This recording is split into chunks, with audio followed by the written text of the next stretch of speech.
When bone hits. Woo! What's up, BC? As you see, as my buddy Jeremy Stroud joins the group, we're hanging out. Other day went smooth. I had fun.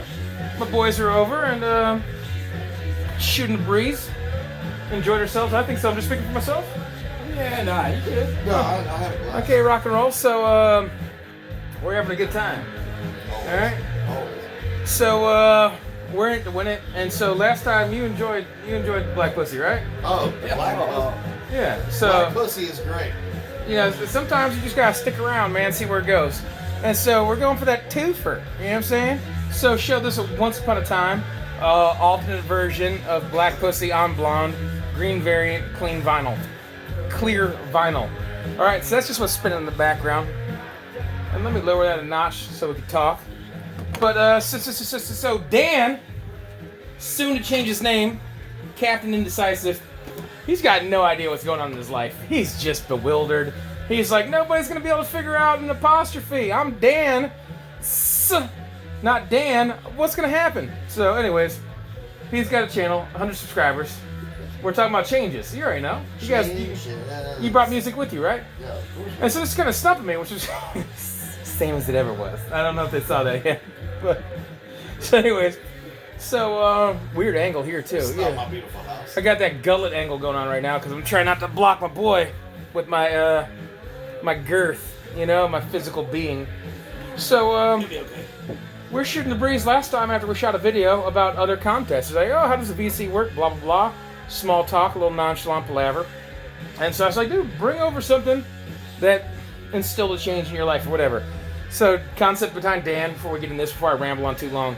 Music you're listening to during a change in your life, music that changed your life, an album or a cassette or a CD that associates with transitions and so on and so have you, right? So I'm going to kick it off, and then my boys are actually, Dobbers is going to show one. What's up, Christopher Dobbs and ye old mirror range right here with feeling good, feeling lucid, you know? And then Jeremy Stroud, who's really digging on some Black Pussy right now. Yeah, man. Yeah, he's getting deep. He's getting deep into it. He's enjoying it. So so be it. So I'm gonna jump off right. Back in the day when CDs were making the big transition, right? And everyone was doing that. I bought a boom boxes were the thing, right? And CD boom boxes and Discman were really expensive, right? So my sister had a Discman, and then she got a CD player from a gift from her grandpa, right? If I think that's how it went, I'm not quite sure. And so she had this miscellaneous Discman. So I bought a really nice Sony boombox that was cassette only, but had the audio in and out, right? Nice. So I'd Wasn't use. the sports though, wasn't the yellow. Yeah, no, it wasn't. No, it was one of the proper ones that you could have left and right channels that plugged in, and then you could actually move them. You know, then you could like I use the audio left and right. I hooked my VCR up to it back in the day because I'm in my 30s. You know what I'm saying? I'm in my late 30s. Unlike these young gents who are in their early 50s, they remember all that shit, right? So, but one guy laughs, another dude's like, "I'm sensitive." So,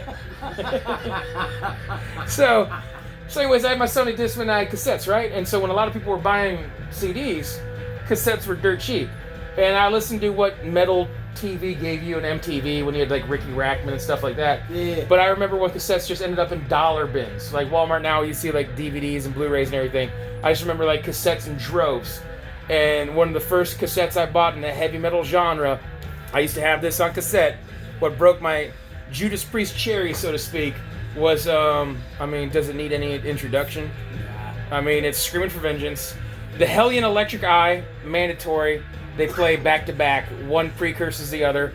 Bloodstone. These chains are kind of the overplayed radio joy that I'm kind of over. And then Screaming for Vengeance, even though it's been beat to death, you still have to love it forever. And then Devil's Child. So no big mystery on that. That's an awesome album, in my opinion. If you're not about it, I'm not mad at you. But a change in my life via cassette back in the day, Judas Priest, Scream for Vengeance. And then I'm going to transition over to my boy Dobbers here to talk about whatevs. 90s. Kind of love, kind of the high school and into college, whatever else. But Tool was a big influence in my life, and I've always thoroughly enjoyed their sound.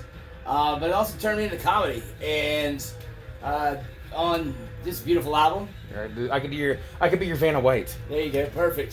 Still in case. Still got the CD. But turn me on to Bill Hicks as well. Great political satirist, 90s comedian. We are the imagination of ourselves. Very, very, very, very true. This guy is hilarious. Please check him out. Rock on. So a little transition from... All right, well, I'm going to piggyback on that and say that, yeah, Tool was obviously a very huge, Undertow is a fantastic album. The back is just specifically something I remember from my early childhood. I think I picked this album up when I was like, I don't know, 15, 16 years old. I can tell you where I bought it. It was the Record Bar in Greenville Mall in Greenville, South Carolina. The Record Bar. Yeah. Greenville, Yeah. South Carolina. Prison Sex was always one of my favorite, songs off the album. But it's one of those that I just recently rediscovered in my old age, 20-something years after the fact, and literally went back and listened to it from start to finish. And there are only a few albums in your life that you can really listen to from start to finish and not skip over. That's one of those albums. And I've luckily been able to see them, 12, 15 times in the course of my life. Regrettably, they have only put one album out in the last 12, 13 years. They got one coming out real soon. That's but they make us wait like a bunch of fucking, assholes, fettered rats that sit around at the, coffers of humanity. But they really are one of the top bands that's ever walked the face of the earth.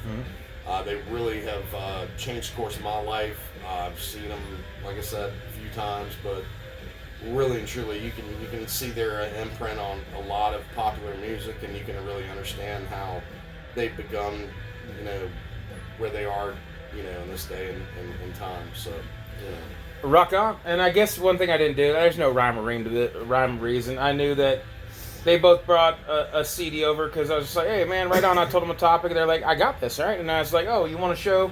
You guys want to do some twofers? You know what I'm saying? I got vinyl to represent what you got. So that worked out swell and dandy and fine and dandy and all that jazz.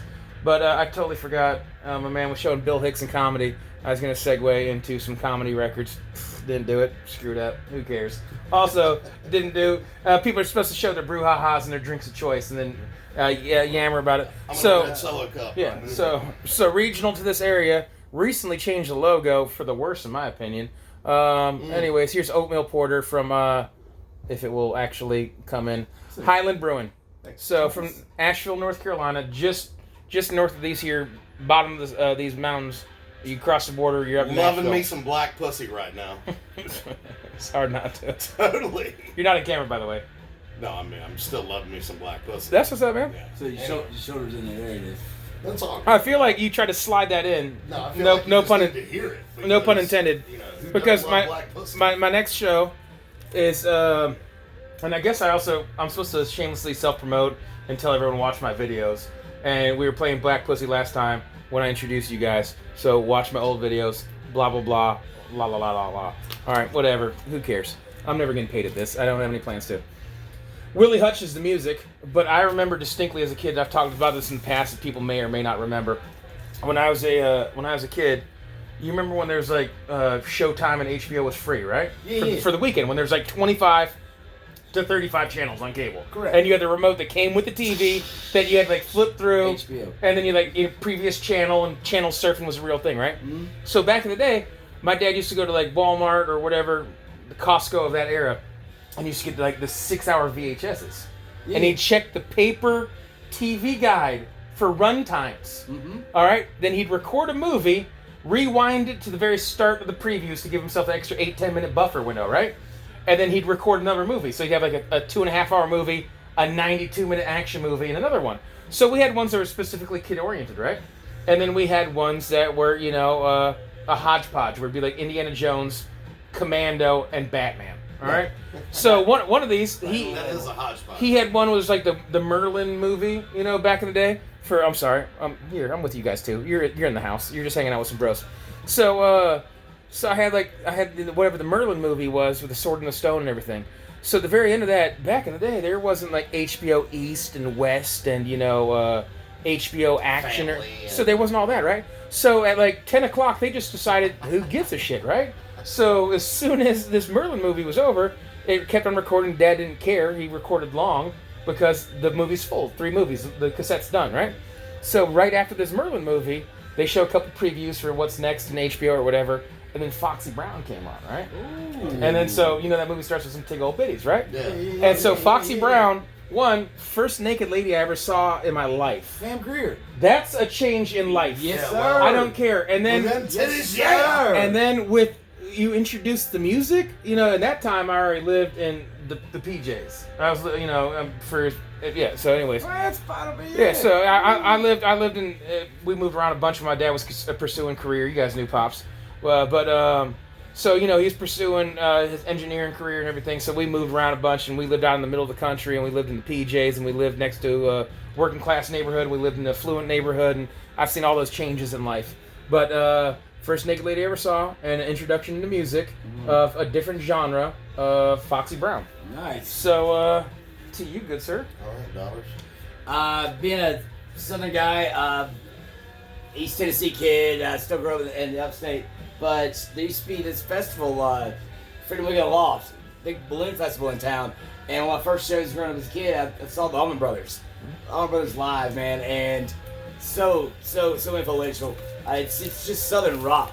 And it's kind of a mantra. It's who I am.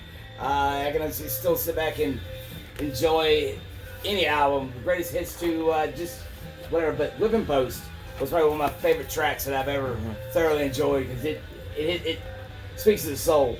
So on that note, just transfer, I guess, over to straight. One thing to interrupt, we totally failed on. Last time we're talking about food, just fat boy stuff. We're talking about what? No, we're talking about watermelon. What have you? My favorite food. Oh, it's on dude. There's watermelons on the back, man. There's that's one thing. It's endless. You always see stuff after you do a contest that you're just like whatever. So I'm drinking out of still need to do dishes. So so I got my watermelon mug out. I got watermelon paraphernalia in the background, what have you, and I forget to show watermelons on wax. So, anyways, Allman Brothers. Yeah. All right, well, this is going to kill you. This is probably one of my favorite bands of all time, Morphine.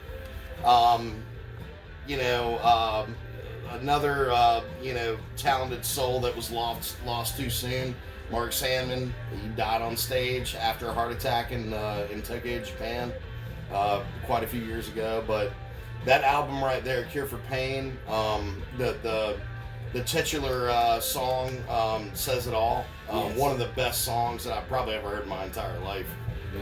Really and truly. You'd never understand anything about a 2-string slide bass, a tenor sax, and a drummer all playing together, and that dirty voice that he has. They're just fucking fantastic. I mean, they really are. True. They had a lot of great albums. That was the one that really changed my life. I mean, I was fresh out of high school, going through a bad time. A buddy of mine turned me on to them. I slept on his couch for about 3 weeks, and really and truly just changed my life. And it really is one of the most influential albums I've ever heard in my entire life. I just really and truly enjoy it.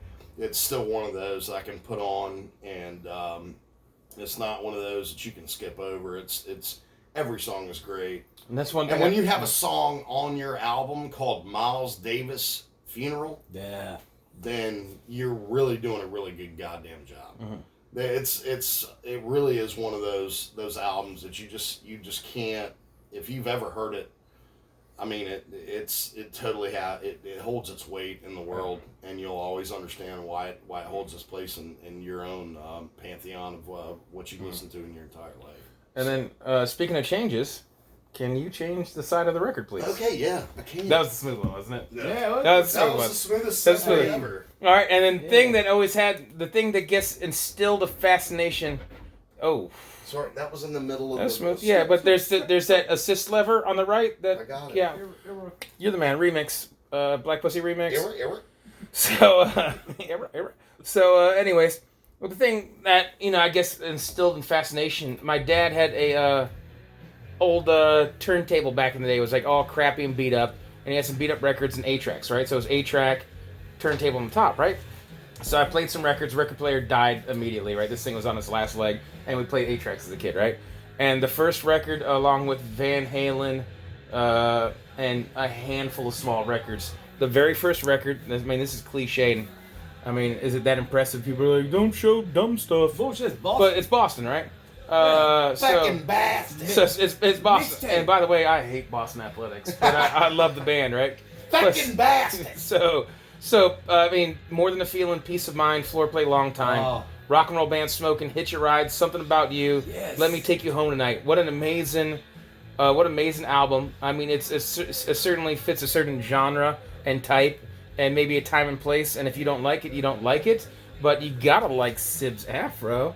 Look at that thing, man. Well-grown beard and afro, man. White people don't do that shit on a regular basis. basis. No, this kind of thing. It's like my dad dubbed the tape, and it had Boston one side, Steppenwolf the other, dude. And this is one of the things that spawned the change where I became obsessed about music when I was young.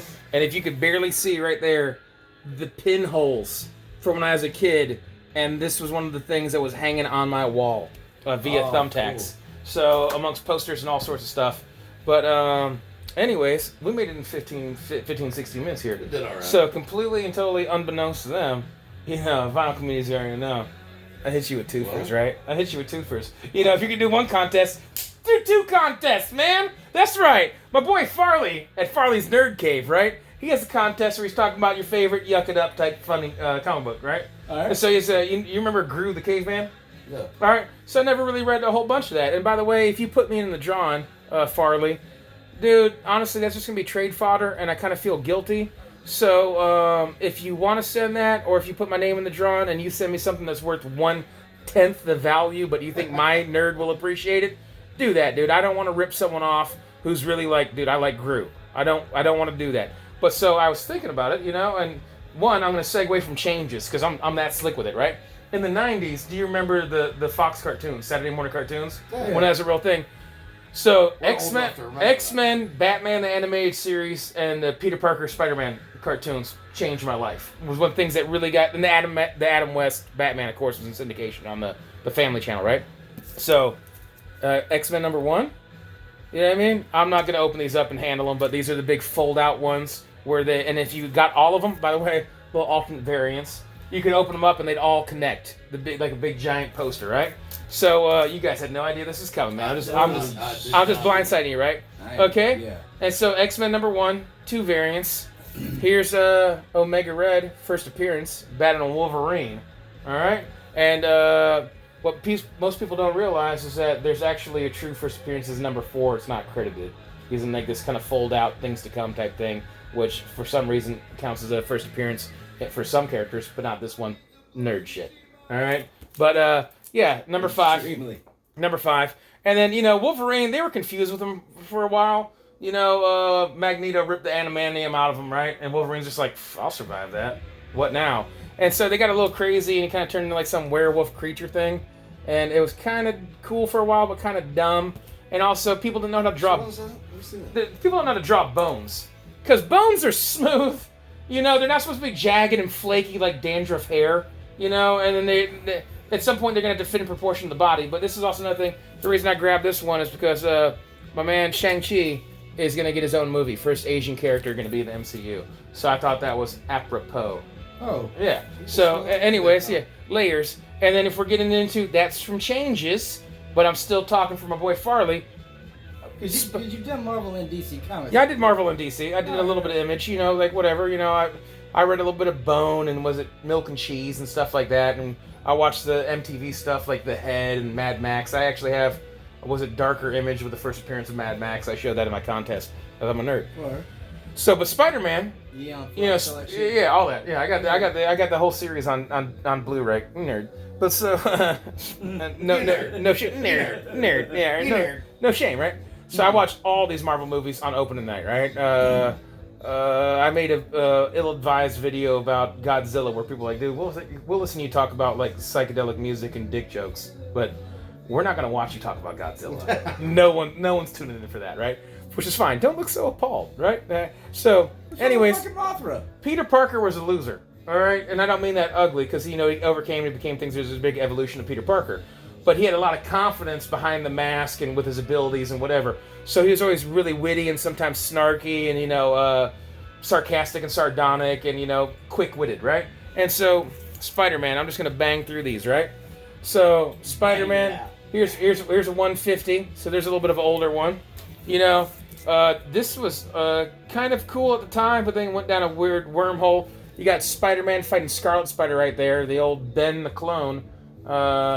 Anyways, so you got that jazz. Another one of those cool open up. My man's battling Electro right here. I'm not gonna, you know what? This comic book's worth a total. It's probably a 90-cent comic book. So, who cares? Touching it. Who cares if I handle it, right? But so, yeah, that's kind of dope. There's X-Men right there in Electro. But so, all that kind of jazz. Here's a play on a classic Spider-Man. All right, and here's another thing. I didn't even try to sneak in nerd last time right here. You got one of the original gliders right here. You got Jack-O-Lantern. He's got a pumpkin for a face, man. You can eat pumpkins. By the way, I'm going to do a vote. If anyone out here is actually paying attention to this in the vinyl community. Sweet potato pie or pumpkin pie? Pumpkin pie. What? Neither. What are you? Pumpkin pie. Both shits. What's your favorite pie, then? Favorite pie? What's your favorite pie? You too good for Cherry pie? That's only because I like them cherry pie. That's only because Warrant is his favorite band. Yeah. All right.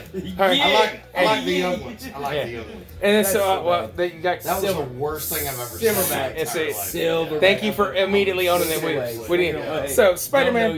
It's cool. I like this, but this is a little bit. As we handle comic books, and I talk about talking, cherry pie. So instead of hanging upside down, man, it would have looked more cool if he was swinging 360 into battle. Oh. So I think the upside down version of this is cooler than before. I don't know what's going on with this whole this whole Marvel movie merger, and then Venom. They got Venom right. I thought they got Eddie Brock wrong, but Venom looked cool, and they CGI'd it, and that symbiote was dope and everything. But they had a Morpheus movie. Morbius movie lined up. I don't know what's happening with it, but there's some Spider-Man with Morbius. Tom Hardy's a badass. So he's witty. They got the first. I know a lot of people like those Sam Raimi ones. I can go on a huge rant about what they did wrong in those movies, but Tobey Maguire was just wrong. Mary Jane, Kirsten Dunst. Kirsten Dunst is supposed to be an intimidating, tall, voluptuous, kind of athletic redhead bombshell. Yeah, that's not Kirsten Dunst. Nah. And then Tobey Maguire. They kind of got right with the whole nerdy, but who's teenager. Out of work now? But he was Maguire. So he was a terrible Spider-Man. Okay, then you go to Andrew Garfield, was a awesome Spider-Man, witty, sarcastic, fully confident. But then when he's like talking to ladies, kind of like swarthy, I know I'm gonna get the girl type guy. He's a bad Peter Parker. Go fuck yourself. Then the latest Spider-Man is the best Spider-Man. I don't care what anyone says. What's his name? I can. What did you put on the spot? I was about to put it out there, dude. No, you fucking cunt, I just wanted to see if no, you're a cunt. Because I had a segue where I was about to say his name, and then you're the worst. No, he's mad. All right, yeah, but anyways, Deadpool's funny. Here's Deadpool number 4. Ooh, and if you want, I got Deadpool 2 is surprisingly a way better watch than I thought it was the first time. One of them, This is number 4. This is number 4, and this is one of my most fun I've had in one of these contests in a long time. Was a vinyl community video for the ages. The apocalypse, the 4 horsemen of the apocalypse is coming, and 4 was the theme. And I went a little above and beyond. My boy Dustin and I had a ball. Y'all got next time you're sitting on the shitter, you might want to watch that video because I think it's funny. Anyway, so Deadpool battling ye old Hulk right there, number 4. So and then shout out to Bev at Clarkovision, and then to bring it all back, okay, to changes. I kind of stopped buying comic books. I actually bought comic books for the first time in years the other day. I had Swamp Thing on the brain, and I bought some Swamp Thing. And Moon Knight, they're talking about doing Moon Knight movies and stuff, so I started buying the early run of Moon Knight. Really unhealthy. Might start spending a lot of money on comic books. But one of the things that got me out of it, me personally, the whole onslaught shenanigans with Professor X and everything, don't want to nerd out on it. That's one of the things that's made me stop buying comic books back in the day and kind of fell out of it. And then even back then, being young and knowing it's just a big cash grab to do number ones and then revamp everything and have alternate realities where we want Wolverine to do this, we want Wolverine to do that. Well, now there's 7 versions of them, so everyone can have their cake and eat it too, and we don't have to kill anyone because they can live forever because there's a different version and blah blah blah blah blah. Anyways, we all grow sideburns. So nerd stuff and then changes. Okay, to bring it back to the original thing, had to break off Farley right there. However he wants to handle me in the entries or whatever, I'm cool with whatever. He's a good dude in the vinyl community, and I wanted to give him a shout out. And he's one of those guys that isn't rigid. Like, I only talk about this and I only do this. He just does whatever he wants, and I appreciate that. One of the things that changed me in my life as a little boy in the Midwest before I moved to the Carolinas, because I've been down here in the bottom since age 8. But when I lived in the bottoms in the South. All right. Yeah. Not the bottoms, like bottom notch, like it's a bad thing. Why are you so sensitive, man? Yeah, mighty. It fucking rubs off. Yeah, that's right. Yeah, it does rub off. My boy, old Beardy McGee over there is what's that guy that everyone tells me looks like? The famous musician since we're in the vinyl community? Zach Brown. This dude wears a beanie and gets really upset when people say he looks like Zach Brown. All right, but in an effort to get this in under 30 minutes. When I was a little kid, in the Midwest, in Sheboygan, Wisconsin, some of these areas in Wisconsin, right? You'd have harsh winters, but as soon as spring came around and the change of the seasons, wow.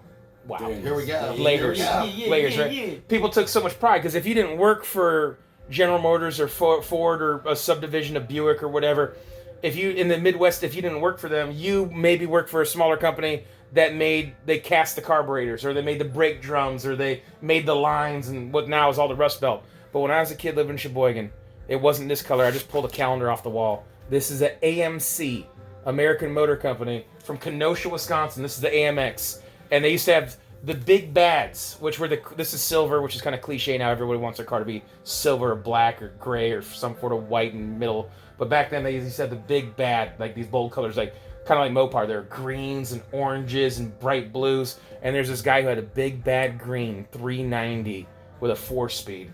And he used to stomp around the neighborhood. And this dude, he was swinging the biggest dick in the car community. And he was just out on Saturday mornings after washing the car, looking for other dudes to grudge with him. You know? And he wasn't taking any names. You know what I'm saying? But anyways, under 30 minutes, we're killing it. Sideways high five? Sideways high five? There it is. All right, so my boy Daubers, my boy Stroud, we had fun the first time. Hopefully you did. Fun this time. We figure we do it again. If you want to like and subscribe, do it. I mean, you won't always get us. Yeah, But yeah, it's all good. But yeah, do what you're gonna do. I'm gonna do what I want to do. Whether it's showing a cassette or a comic book, I got no rules. Take care. God bless, and all that jazz. appreciate you.